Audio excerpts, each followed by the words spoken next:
Entonces, la idea es que hagamos dos ruedas de preguntas, ¿no? Empezamos con una primera rueda y miramos el tiempo, hacemos una segunda rueda y si hay más tiempo podemos añadir cuestiones, ¿no?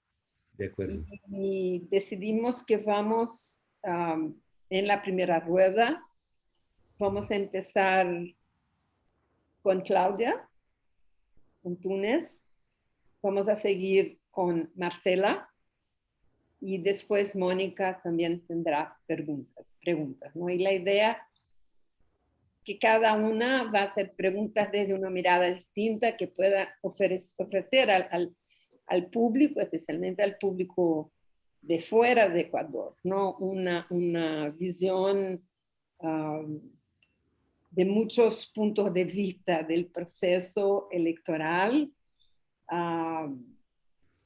del rol del movimiento indígena ecuatoriano en la historia política reciente, pero en el proceso electoral de ahora especialmente, pero también otros temas, especialmente cuestiones estructurales, como vinculadas al tema sobre todo del extractivismo, ¿no? Y de la protección del medio ambiente. Entonces, con eso yo le paso la palabra a Claudia. Buenas noches, Carlos. Vou então a empezar com uma pergunta mais conjuntural acerca del segundo turno, da segunda vuelta das eleições, el 11. Creo que em la distância, em Brasil, não se entende também a proposta del voto nulo. Então, eu creio que a gente acá que pode confundir o processo do voto nulo em Equador com o que passou, por exemplo, em Venezuela várias vezes, em que a oposição ha optado por la abstención, por el boicote a las elecciones. Entonces, quería pedir que explicara cuál es la coalición que está em defesa do voto nulo, quais são, a que possibilidades políticas isso pode levar? Primero, gracias por la invitación, por el espacio, por convidar vuestro tiempo a todas que este rato se encuentran conectadas. El voto nulo, bueno, antes de eso, cada espacio, cada territorio, cada país puede tener muchas similitudes. Y de hecho hay similitudes en la lucha contra el cambio climático, el calentamiento global, la lucha contra la corrupción, la lucha contra el extractivismo minero, petrolero, de reforestación, agricultura, todo lo que es extractivismo, biocidio. Hay coincidencias, pero a la vez cada pueblo, cada estado, cada país tiene sus particularidades. Yo no puedo ser una autoridad para juzgar el caso Venezuela, pero de lo que uno puede percibir desde afuera es que si hay un populismo camuflado de izquierda, pero que los que están en la otra orilla es una derecha recalcitrante, una derecha que se siente despojada de sus privilegios, despojada de su poder político, poder económico. En Ecuador es distinto. En Ecuador hay una vieja derecha conservadora, neoliberal, hoy representada por el Partido Social Cristiano y creo, cuyo candidato a la presidencia es el banquero Guillermo Lasso, que tiene posiciones completamente neoliberales, misógano, representante del Opus Dei, banquero que ha hecho fortuna a costa de los ecuatorianos, que tiene una larga cogobernancia con otros países, 25 años ha venido cogobernando con todos los otros gobiernos, incluido la de Correa, porque han tenido las mejores relaciones con el presidente Correa, varias reuniones han tenido. El sector económico que más ingresos, más fortunas acumuló, más utilidades, más lucro obtuvo en el país fue el sector financiero, el sector de la banca, en tiempos de un, comillas, izquierdista como Correa. Entonces, este sector de la ala de la derecha, de la oligarquía, de la vieja derecha, obviamente que nosotros ni remotamente vamos a ir con él, porque él mismo es uno de los que nos hizo el fraude. Uno de los que nos hizo el fraude. No queda inmaculado el gobierno de Correa, que también nos hizo el fraude. Y probablemente a quien más le interesaba hacer fraude era Correa, porque sabía que nosotros nos constituíamos en la verdadera amenaza a nivel nacional como su gobierno y una amenaza a nivel internacional, porque le quitaríamos a él o recuperaríamos nosotros todo el discurso de izquierda, el discurso ecologista, el discurso indigenista, el discurso que él vende ante la comunidad internacional como el socialista, el izquierdista, en fin. Entonces, el un lado queda clarísimo por el que nosotros no podemos estar con la derecha neoliberal. Y por el otro lado, del populismo ramplón, de esta pseudo izquierda de Rafael Correa, porque es pseudo izquierda. Y digo pseudo izquierda porque una izquierda, aunque sea extractivista, no debería estar persiguiendo a los trabajadores, no debería estar persiguiendo a los indígenas, a los ecologistas, a los maestros, a los sectores populares. No debía habernos metido en la cárcel, no debía habernos criminalizado a 850 dirigentes, desde ecologistas hasta sindicales. Segundo, un gobierno de izquierda, un socialista, ¿cómo es que privatiza sectores estratégicos del país? Él tuvo la oportunidad en 1916 de recuperar el control de la telefonía celular, pero no, hizo una renegociación con el señor Carlos Slim Helou, dueño de la telefonía móvil, para, me parece que son 12 años más. Hizo una renegociación, una ampliación de plazo con la Telefónica de España. En el sector petrolero se entregó importantísimos campos petroleros a empresas multinacionales francesas, norteamericanas, australianas, chinas. Y en el sector de los puertos, concesionó para 30, 40, 50 y 60 años los puertos principales de Puerto de Bolívar, Puerto Pozorja, Puerto de Manta y un puerto que se comunica con un río que va hacia el Marañón, al Amazonas. O sea, privatizó. Y en su periodo, que ya feneció, pero estaba también en la lista para privatizar otras empresas como hidroeléctricas. Entonces, un gobierno de izquierda, un socialista, ¿cómo es que está del lado del neoliberalismo? De nada sirve lanzar descalificativos o diatribas en contra del imperio yanqui, pero si se arrodilla ante el imperio chino, porque los chinos les han dado préstamos, como ha sido costumbre los chinos en toda América Latina, dar créditos a tasas de interés superiores a lo que entrega el Banco Mundial, el Fondo Monetario Internacional, los multilaterales. Entonces, ¿cómo se explica que ese gobierno se llame de izquierda socialista del siglo XXI si es anti-obrero, es pro privatizaciones, o sea, esta es una política neoliberal, claramente, y que confunde a la comunidad internacional cuando canta las canciones del Che? Y claro, se escribió una constitución, la única que reconoce los derechos a la naturaleza como sujeto de derechos, pero que eso no fue un logro de él, si bien él convocó a una constituyente, pero eso fue fruto de una lucha histórica de los pueblos indígenas, de los pueblos trabajadores o de la clase obrera, y que al final él recogió y lo llevó a una asamblea constituyente. Eso hay que reconocer, pero no fue la de él, ese proyecto no fue de él.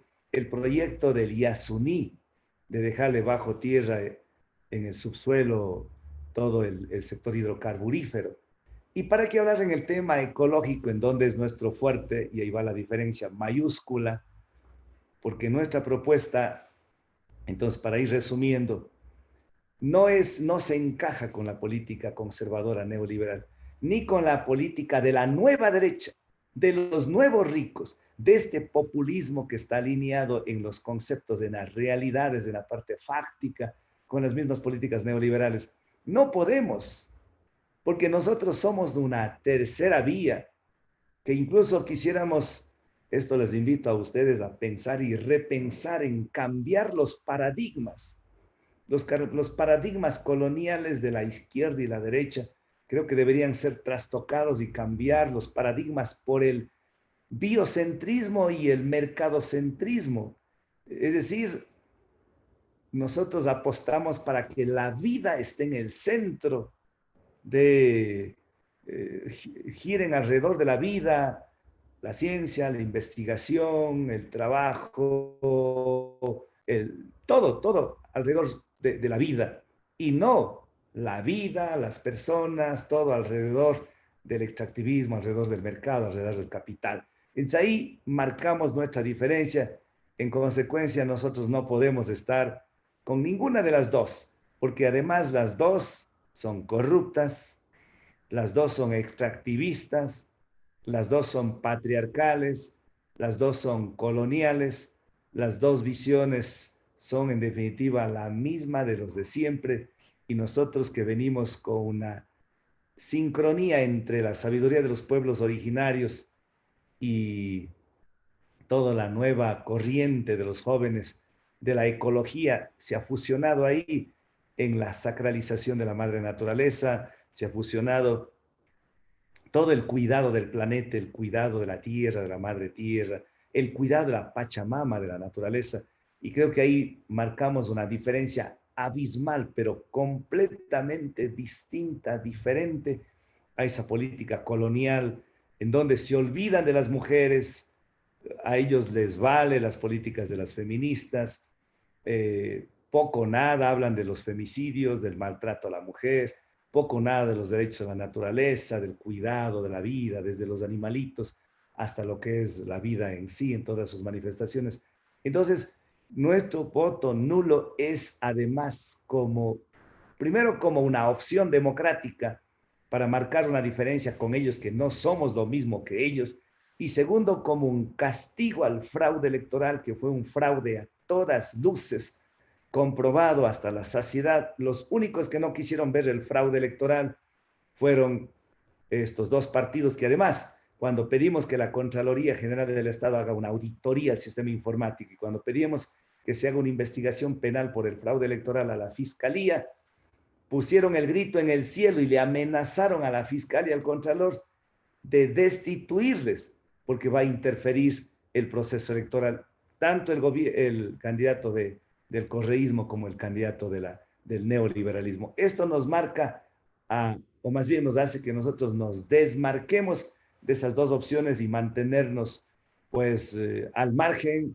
mantenernos independientes, autónomos de esas dos candidaturas que están cargados de corrupción, de estas taras coloniales, de estas formas viciadas, que no es esa la aspiración de la mayoría de los ecuatorianos. Yo entendí por qué de la posición en favor del voto nulo, pero hay un complemento a la pregunta, que es cuál es el resultado político que pretenden obtener. De manera sintética, el artículo 147 del Código de la Democracia permite el nulo como un ejercicio de resistencia, de desobediencia, sobre todo de resistencia, y garantiza la Constitución, las leyes 1, 2. Incluso dice el artículo 147 que si el voto nulo llegaría a tener más votación que los dos finalistas, tendría que repetirse la elección. Eso es bastante difícil, pero no imposible. decimos ahí parafraseando con los postulados de mayo del 68, el mayo francés, seamos realistas, pidamos imposibles, y creo que esa es la línea. Vamos a acercarnos, si pasamos del 20%, que es nuestra votación, pero si pasamos del 20% ya es una victoria para nosotros. Así sea cerca del 20% es una victoria porque nos mantenemos al margen de estas dos candidaturas, porque es duro. Al interior del movimiento están empezando a desgranar, a llevarse. A mí mismo me han ofrecido ministerios de los dos lados, sobre todo del candidato Correa, perdón, del candidato Lazo, y buscan a todas maneras, por todos los lados, de una manera pero impresionante, de pedir que nosotros les apoyemos a ellos, y hemos sido absolutamente firmes. No así hoy nuestra candidata a la vicepresidencia acaba de decir que va a votar por Lazo, otros asambleístas están más o menos por ahí, y es duro sostenerse, es muy duro, el poder es tentador, y bueno, ustedes conocen más que yo. Gracias, Jaco, por su tiempo y también por las reflexiones. La pregunta iba más alrededor de pensar esa relación que estaba trayendo un poco en el final de tu primera parte de ponencia, ¿sí? Que es cómo ejercitamos también nuestros imaginarios políticos y lo que significa la presencia del movimiento indígena en la política electoral para ejercitar este imaginario político y presionar más allá de la democracia oficial para una democracia más radical, con la presencia de todo el histórico de los movimientos y de su imaginario sobre el político para pensar otros posibles en términos de la democracia. Entonces, sino utilizando el procedimiento de la democracia, pero pensando la democracia más allá de las elecciones. En el histórico del movimiento indígena hemos tenido un 4% de aceptación. Con un líder histórico que tenemos en Ecuador es Luis Macas, quien lideró el levantamiento de 1990 y 1992 de la CONAIE en el Ecuador. Él participó en las elecciones del 2006 y tuvo el 2%. Entonces, tuvimos el 2%, creo que en otros momentos del 4%. Y hoy quedarnos con 19.39 con el fraude, sin el fraude, 5 puntos más, pero hagamos de que queden en 20 puntos. O sea, terminamos quintuplicando un crecimiento del 500%. Y eso significa que, claro, no son los votos solamente del movimiento indígena. No es que yo reniego, yo me mantengo muy firme en mi esencia identitaria, cañar y quichua, pero hemos ido abriendo los espacios, incluyendo, invitando a esta minga, a esta construcción colectiva, a este imaginario, a este sueño colectivo, en donde se han unido los obreros, los maestros, la juventud, masivamente la juventud, y los ecologistas, y los animalistas, y la comunidad LGBTI, y los intelectuales, y los artistas, y muchos sectores de avanzada, sectores democráticos. Y eso quizás entonces nos hacen sentirnos que vamos un poquito más allá de una visión un poquito sectaria del movimiento indígena. Y eso es un avance más que cuantitativo, yo diría cualitativo, por los nuevos estamentos o nuevos sectores sociales que se unieron a esta minga por la vida, por un lado. Por otro lado, también quizá destacar que hemos posibilitado desafiar a la chequera, a la banca, a poderes omnipotentes, a poderes fácticos, con enorme poder económico, con enorme poder político, y habernos ubicado constituirnos de este rato la segunda fuerza política del país en el Parlamento Nacional, y nosotros que pasamos a la segunda vuelta, porque El mismo candidato Arauz en el debate presidencial dijo, usted, señor Lasso, ya ha perdió en el 2013, perdió en el 2017, ahora también perdió, por poco, pero perdió. Otro candidato debe estar debatiendo en su lugar. O sea, el mismo candidato reconoció que hicieron fraude electoral. Entonces, ese es un crecimiento sustancial, cualitativo, que abre en el horizonte una luz que puede proyectarse desde el Ecuador a otros espacios territoriales, a otros espacios que pueden mirar que podemos, reitero como el mayo del 68, decir, seamos realistas, soñemos con algo imposible, soñemos con esas utopías, despertemos los sueños. Quería volver al tema de China, que hablaste sobre Ecuador y China empezaron a intensificar sus relaciones antes de la administración Correa, pero las relaciones alcanzaron un nuevo nivel durante la administración Correa. Las inversiones chinas se han vuelto cruciales para los proyectos de desarrollo del gobierno de Corea. Muchos interpretan las elecciones ahora como una disputa entre China y Estados Unidos. Me gustaría saber cómo podemos nosotros en América Latina encarar esta disputa de otra forma. De hecho, estamos ante una disputa geopolítica mundial y siempre esta guerra comercial de Norteamérica con China está muy presente y se puede eso manifestarse como China empieza a expandir sus tentáculos por el Asia, por el África y por América Latina. Creo que Europa no tanto. Pero China es muy hábil, son muy astutos, mientras el imperio yanqui está buscando controlar de una manera y buscando estas políticas de ajuste neoliberales y endeudamiento, achicamiento del Estado. El ejemplo más, para mí el ejemplo más visible es Portugal y Argentina, ¿no? Pero a la vez China, con más habilidad, más astucia, no condiciona achicamientos del Estado, ni despidos, ni privatizaciones, sino da dinero, pero les condiciona de otra manera. Primero, las tasas de interés 8, 9%, altísimas.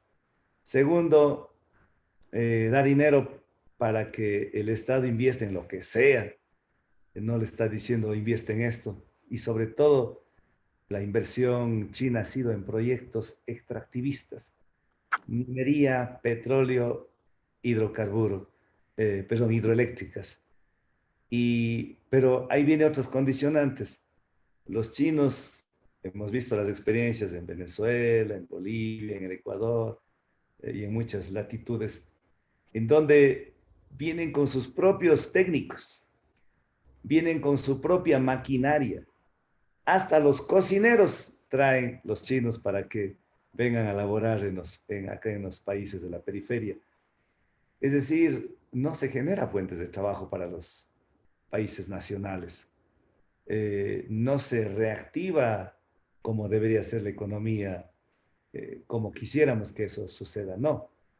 Y China es el peor país que irrespeta los derechos humanos y los derechos de la naturaleza. Entonces, en materia de derechos humanos y derechos de la naturaleza son peor que las mismas transnacionales de origen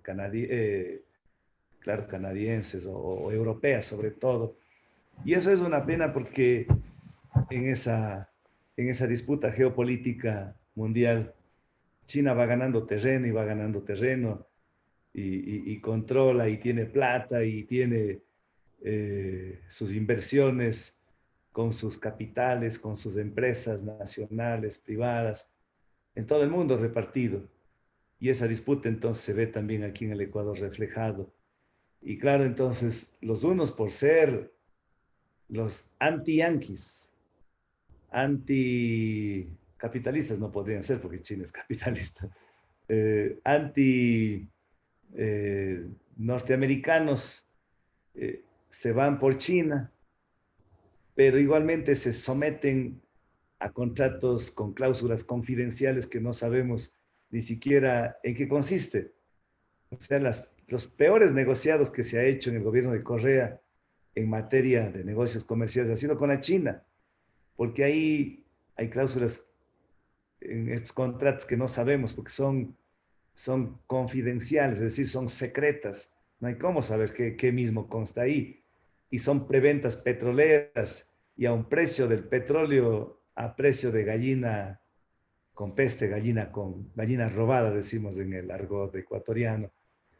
Entonces es un pésimo negocio.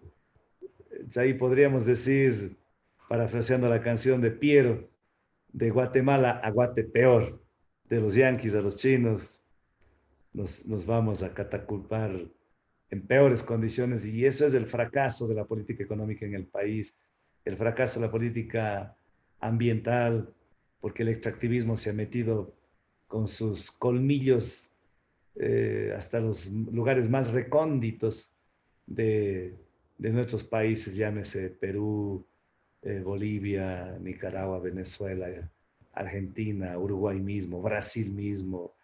Más bien hay que preguntarse en dónde no China ha metido sus colmillos, hablando de América Latina y también el resto del mundo. Me gustaría un poco que definira la amplitud,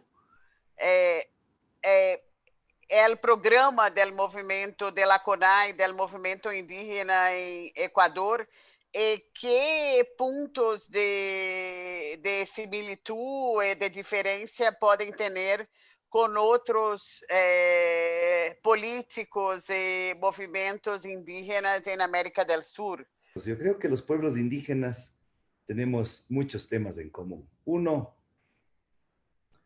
hemos sido pueblos en resistencia desde hace 529 años, después de la invasión y la masacre del genocidio, del ecocidio, del memoricidio, del epistemicidio, todas estas formas de matar la vida.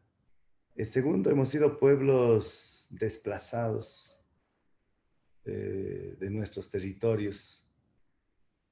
Tercero, hemos sido pueblos que hemos sufrido mucha violencia.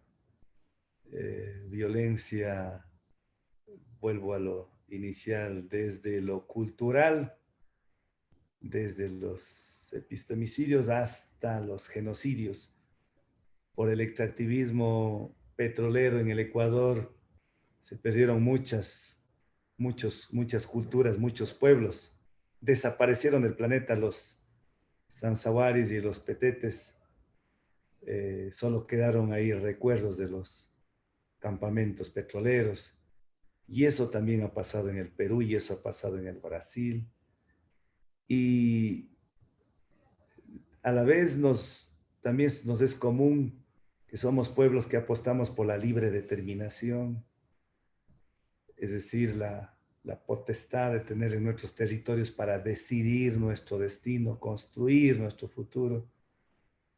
Y somos pueblos que tenemos muchas similitudes en nuestros principios filosóficos, en donde somos profundamente ecológicos, es decir, respetamos, abrigamos, cuidamos a la madre naturaleza, a la Pachamama.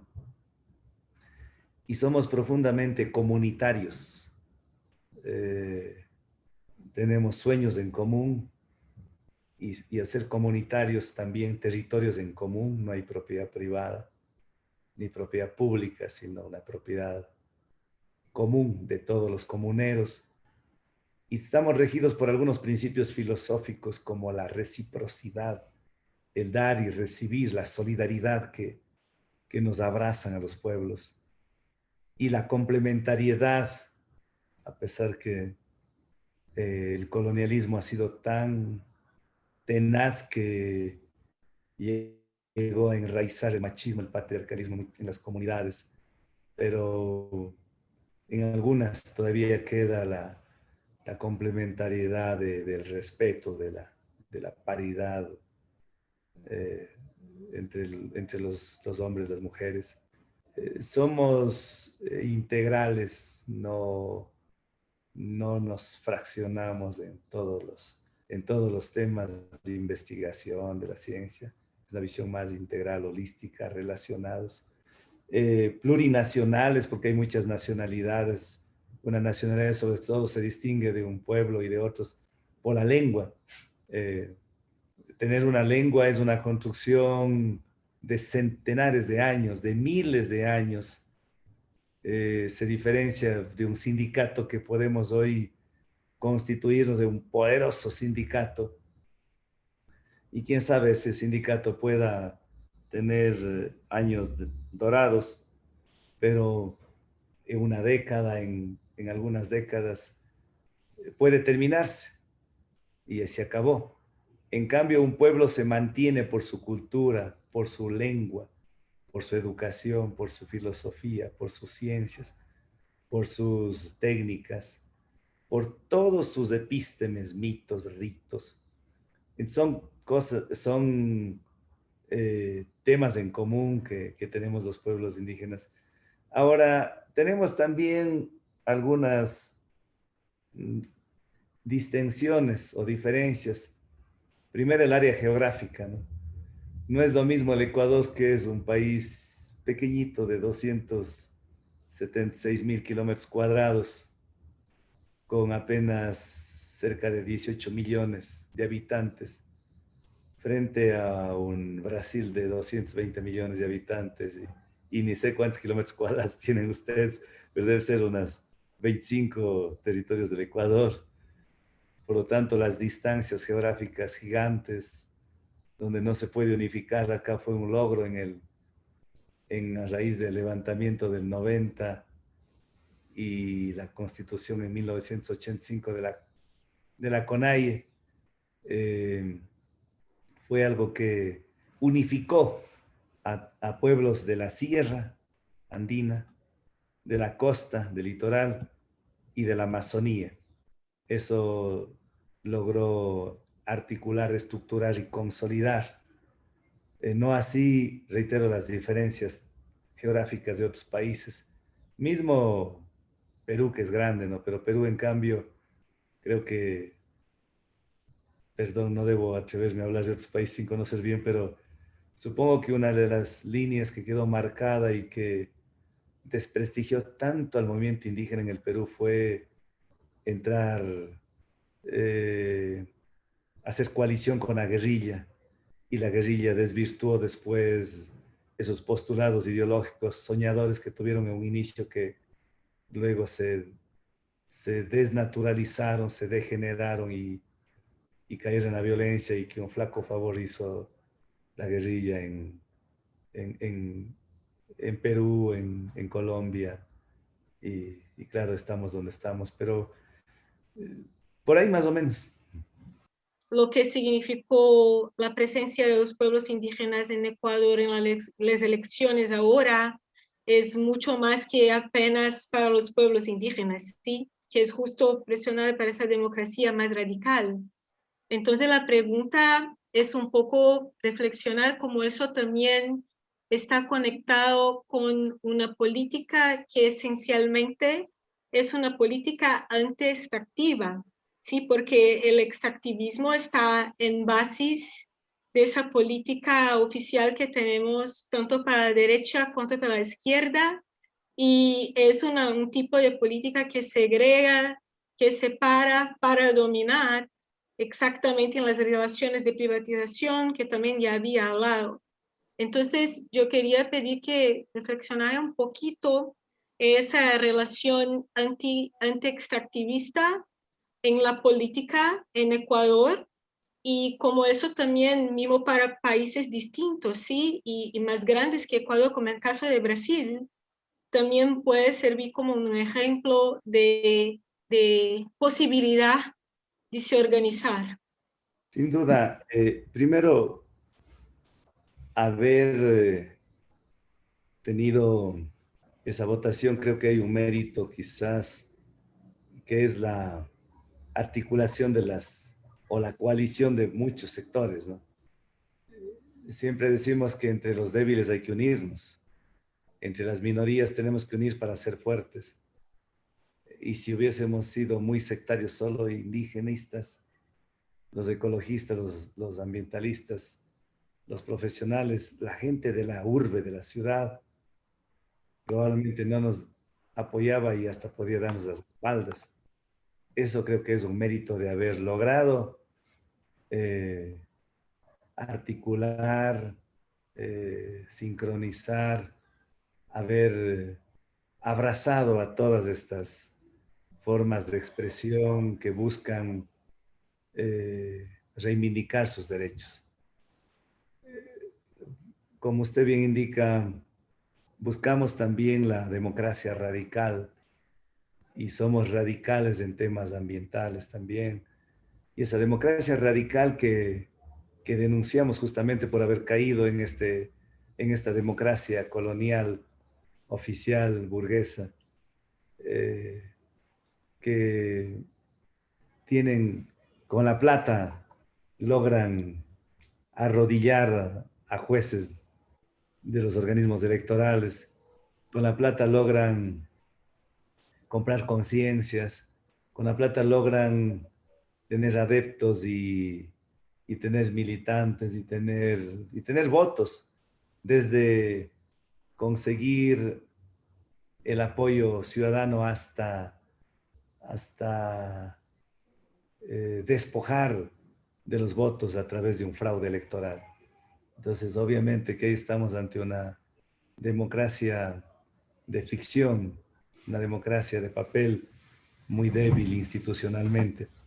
Y eso es el cambio que se aspira, que se aspiraba de nuestra parte y seguimos aspirando cambiar, en donde las instituciones coloniales se caigan, pero sean reemplazadas por instituciones que tengan una democracia comunitaria, una democracia real, una democracia participativa, dinámica, constante, progresiva, sistemática, que no solamente nos limitemos a elegir y ser elegidos cada determinados grandes periodos. Algo que es importante también subrayar, decía que nuestra idea es cambiar los paradigmas, porque tanto la izquierda como la derecha son extractivistas. Y podemos poner ahí ejemplos. En el Perú, los gobiernos han sido de derecha. En Colombia, los gobiernos de derecha. En Chile, una tradición de los gobiernos de derecha, aunque algunos se llaman de centro, pero son de derecha. Y así. Pero esos mismos gobiernos de derecha, o en Norteamérica o en Canadá, gobiernos de derecha, han sido extractivistas, porque desplazan a los pueblos, arrasan con las montañas, destruyen los bosques, la biodiversidad, envenenan las aguas, contaminan los ríos. Y esa misma, o más bien esa derecha, hace exactamente igual que la izquierda, o la izquierda colonial hace exactamente igual que la derecha. Me gustaría que pudieras hablar un poquito más sobre el tema del patriarcado, el tema de los temas de la política sexual o de los derechos humanos y la sexualidad en el contexto de tu visión y de la campaña electoral. Y lo estoy haciendo porque he examinado en años recientes la dinámica de Ecuador en relación a esos temas y un sesgo muy importante de la trayectoria ecuatoriana reciente y del correísmo en particular es el hecho de que el expresidente Correa fue un vocero, una de las primeras voces políticas en América Latina, a anunciar que la región iba a ser tomada por una campaña antigénero, ¿no? Una campaña contra el concepto de género y contra todo lo que está implícito en el concepto de género, sea la igualdad de género, sea la plasticidad del género en términos de sexualidades diversas. Y hay poca gente que sabe de eso, ¿no? Que Rafael Correa ha sido un vocero de esas campañas y eso que llamo yo cruzadas, y además ha tenido desde siempre, cuando era presidente y recientemente ha hecho una declaración bastante problemática con relación al tema del aborto, ¿no? Ha hecho una declaración bastante atroz sobre el aborto en el caso de violación, diciendo que eso no es necesario porque las mujeres se embarazan porque son irresponsables, ¿no? Ese es un discurso común. Pero yo quería te escuchar un poco más, o sea, sobre eso. ¿Cómo tu visión, tu agenda y cómo el feminismo ecuatoriano, que ha ganado mucha fuerza en años recientes, yo digo los últimos 5 o 6 años, en torno a esos temas, ha sido parte de la campaña? O sea, ¿qué tienes a decir sobre eso? Partiendo de nuestros abuelos, abuelas, eran sociedades matriarcales, muchas de los pueblos de acá, de los Andes, y supongo que también en el planeta no conozco mucho, pero sí puedo hablar de acá, porque ellos se inspiraban en la dinastía lunar. Nuestras abuelitas, mamá todavía conserva mucha tradición sobre la luna, las fases de la luna, el calendario lunisolar, compuesto por 13 lunas o 13 meses dividido en 28 días, que coincide con el ciclo de la mujer, el ciclo menstrual. Y esto se refleja también en la gobernanza comunitaria, cuando quienes hasta 1650, en mi zona, en mi región, quienes recibían los títulos de propiedad de las tierras del rey de España fueron las mujeres, no fueron los varones. A diferencia de hoy, que quienes reciben los títulos de propiedad del Estado o una transacción de inmuebles es el hombre el que recibe, rara vez es la mujer. Pero ahí se reflejó que allá por 1600 todavía siguen las mujeres ejerciendo ese liderazgo, porque eran quienes las que sostenían la economía, son las quienes las que sostienen la vida, son las que quienes hacen mejor administración. Y eso sufrió un viraje, un trastorno frente al patriarcalismo colonial que vino de Occidente. Y ahora en cambio se enraizó tanto que en el mundo campesino indígena hay una fuerte presencia muy, pero muy marcada del machismo. Se reproduce el colonialismo del patrón que manda al peón y el peón manda a su esposa en la casa y el jefe del hogar es el varón y el jefe de familia, jefe es el hombre. Y se mantenía hasta pocas décadas atrás el derecho de pernada, es decir, el patrón tenía el derecho para una apropiación fáctica de la novia, la primera noche, o el cura. Todas esas formas tan despiadadas y horrorosas, si ya no en esa magnitud de estas, pero se mantiene, y por eso los femicidios en el Ecuador, 6.5, casi 7 de cada 10 mujeres ha sufrido algún tipo de maltrato por parte de los hombres. Y la equidad de género, a pesar de que está consta, prescrito en la Constitución, no se cumple. Entonces, no se cumplen esos postulados que constan en la Constitución. Y claro, en la Constitución también hubo una pugna enorme para que no se haya legislado el aborto en caso de violación. Se dejó ahí para que sea en la legislación secundaria la que se regule esto. Y cuando hubo una posibilidad en el gobierno de Correa, ya por el año 2014, a legislar el Código Orgánico Integral Penal, hubo la oportunidad para despenalizar el aborto, al menos en caso de violación, pero amenazó con renunciar a la presidencia si sus asambleístas, mujeres que eran feministas, votarían a favor de la despenalización del aborto.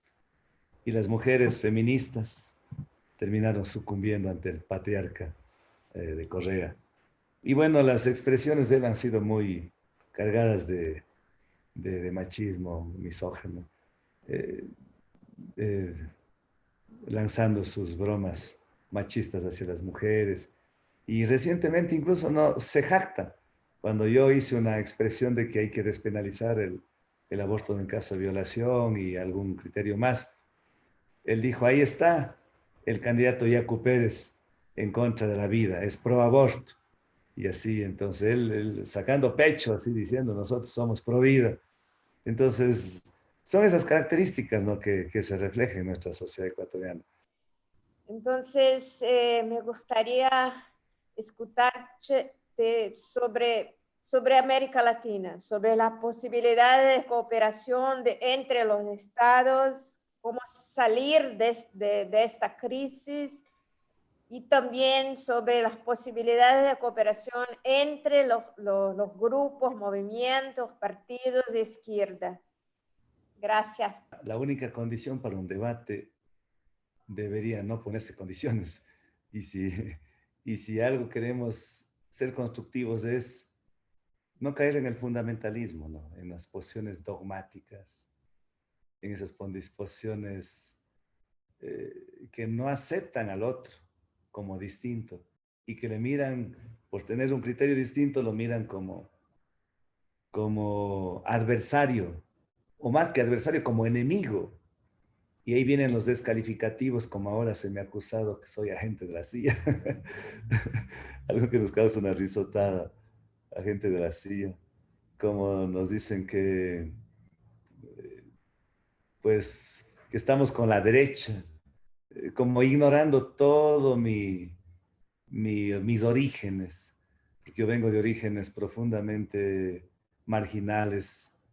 Mi padre no tuvo un día de escuela, nació en Huasipungo, estas formas precarias, formas coloniales, hacendarias. Y eso me fue marcando, pero eso no me ha hecho para nada resentido social, sino por el contrario, me fortaleció. A la vez estar en contacto con la tierra, con los animalitos tiernos y chiquitos, me despertó mucha ternura, y estar sembrando, criando las plantas, la chacra, me hizo que uno pueda conectarse con la madre tierra y sea una mezcla de irreverencia y de ternura, y sobre todo contagiado de las mujeres que guardan la irreverencia, la ternura y la sabiduría. Entonces, la contribución, la integración con América Latina es una condición, es imperativa, pero debe ser en el ámbito de un debate serio, de un debate amplio, de un debate sin prejuicios, sin dogmas. Pero lo que yo tengo mucha esperanza es en dos temas, bueno, en muchas cosas, pero sobre todo en dos. Hasta más podría decir, porque primero en momentos de pobreza, de caos, de estos grandes catástrofes, fenómenos naturales, se despierta la solidaridad. En el COVID hemos visto cómo se despertó la solidaridad y volvimos a situaciones, a prácticas de convidarse, de compartir esa ternura de los pueblos que habla la solidaridad con el trueque. La otra esperanza, y que me despierta mucha esperanza, es la ecología, el cuidado a la naturaleza frente a la amenaza real, inminente, irreversible del calentamiento global y de la escasez del agua, del estrés hídrico. En definitiva, el defensa del agua, en donde nos va a tener que unir incluso a pobres y ricos, a derecha e izquierda. Claro que los que vamos a ser primeramente afectados, desplazados con el incremento de las aguas, el incremento o cuando suben el nivel del mar, los primeros desplazados van a ser los más pobres. Y en estos fenómenos naturales que se producen por el calentamiento global, donde hay veranos prolongados, sequías prolongadas y inviernos, precipitaciones, lluvias fuertísimas, vamos a ser afectados, pero como decía, creo, Nietzsche, en estos tiempos guerrean los ricos y pierden los pobres. Pero a pesar de eso nos va a llevarnos a una reflexión profunda en cuidar el planeta, porque no tenemos otro espacio, no tenemos otro planeta, no tenemos otra galaxia a donde huir, y vamos a tener que cuidar lo que tenemos acá. Entonces esos temas creo que nos va a unificar a los pueblos de la Via Yala de América Latina, porque todos vamos a tratar de, cuando el pozo se seque, vamos a valorar ahí en serio lo que representa el agua.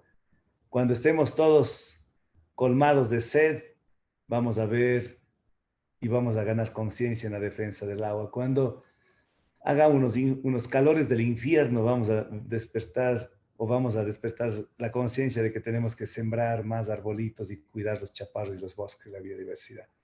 Eso me da mucha esperanza y creo que por ese lado muchos pueblos, yo en mis peripecias que he hecho por Brasil, por Argentina, por América, por otras partes, hemos visto que nos une eso, la defensa del planeta. Esas acciones pequeñas pero con impactos globales, creo que eso nos va a ayudar a combatir a este capitalismo voraz, a este extractivismo despiadado, a estas formas de violencia deshumanas. Pero creo que a la par habrán lucecitas pequeñas que empiecen a destellar y despertar esa esperanza de la supervivencia de la especie humana.